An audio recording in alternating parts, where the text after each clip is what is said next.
the sky today. I was just thinking about that test and stuff from yesterday, and I was actually thinking, because for myself, again, I was doing it more as a test to see whether or not that thing truly is about drone safety and laws, which ultimately the majority of it isn't.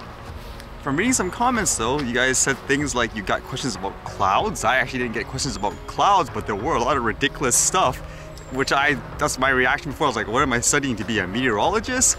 So it made me wonder if the questions were randomized, which actually explains certain things. It almost makes me wonder if they just have like a database of like say 300 questions and they basically are shared amongst the same categories. So even if you're taking the test for the basic, you could get the advanced questions as well. Like they didn't really think it through or took the time to actually organize it, say this one's irrelevant for this guy.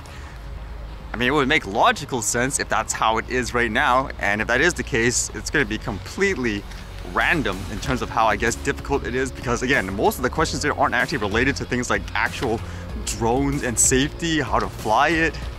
But doing the test did actually make me think of other topics that I didn't dive in too much about, where apparently if you take like say the advanced exams, apparently with the way this thing is written, most of the drones probably that the consumers use, or a lot of people, are actually illegal. Like there's actually one article here that kind of talks about it. It says, Thunder Bay filmmaker says new drone regulations will put him out of business. Now one point of the cost that was brought up is how a lot of people talked about with the way the system works. Basically, to register your drone, it costs $5, and this isn't just I take the test as an individual and now it only costs $5 to register all my stuff. No, if you own like say 100 drones, literally, you have to pay for each and every one like $5 for that. So imagine that being $500, which is a little ludicrous. And for this article, one of the most important points is even if you did the test and everything like that, to basically operate in an advanced operation, not only do you have to pass the test, you have to use a drone specifically that is listed on the site that qualifies for you to fly. So it says here, Oz said after the new regulations come on June 1st, he will need an upgraded type of drone to legally fly in the city. He said that the upgrade is expensive and he can't afford. You need to have a recognized UAV or drone, and the one I have is not on the list. The cheapest one I was looking at that's on the list is about $30,000. For the amount of work I do and others in the city, that will probably put most of us out of business. And he said the drone he uses now is worth about $2,000. He said the ones that are on the list for advanced users have battery redundancies and can fly on 3 propellers if needed to be. So what are these drones? Like you can see there's a list of them, and I'm just taking the first one here on the list just as an example. Like there's one here made by a company called the Aryan Labs, and they make something called the Sky Ranger.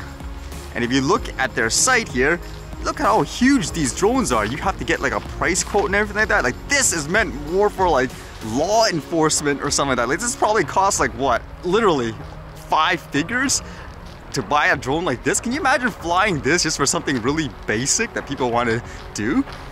I would imagine a ton of people use things like DJI drones, and none of them are actually on the list. And what qualifies as an advanced operation? I mean, according to this, an advanced operation means you can fly within like less than 30 meters of a person. So imagine you having, I don't know, something like a Spark or a Mavic Pro.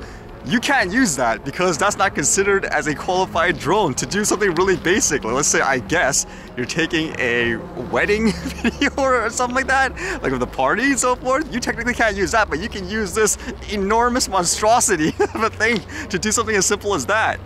Or imagine a person like me where I say want to capture the video of this forest, for example, with the trees. I want to fly, let's say 123 meters in the air, because technically the limit is like what, 122 now? I can't fly the Mavic Pro there because it's not on the list, but again, I can fly something like that $30,000 drone all the way up there for something that simple.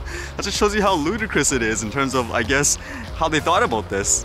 Although I'm assuming, because again, none of this is coming into effect until summer, a lot of the manufacturers probably will be on the list by then. But if not, then you got to think about that, especially for people with these new regulations. You think, okay, now I can just, do the advanced operations like that. Nope, you got to get a drone that's actually qualified on this list.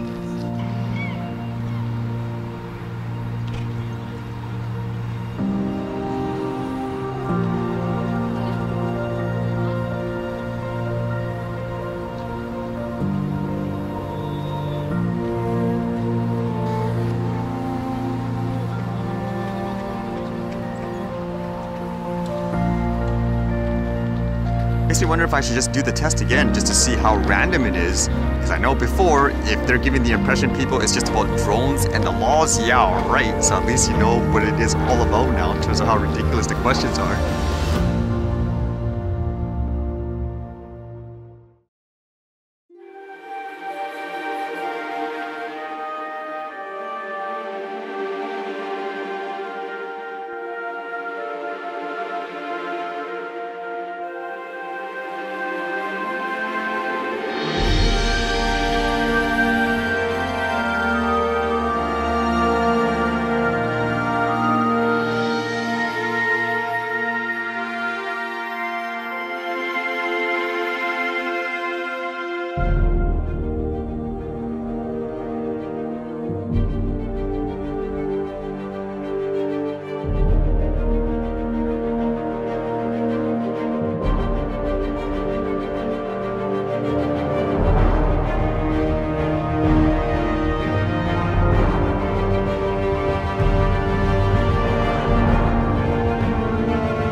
Alright, see you guys later.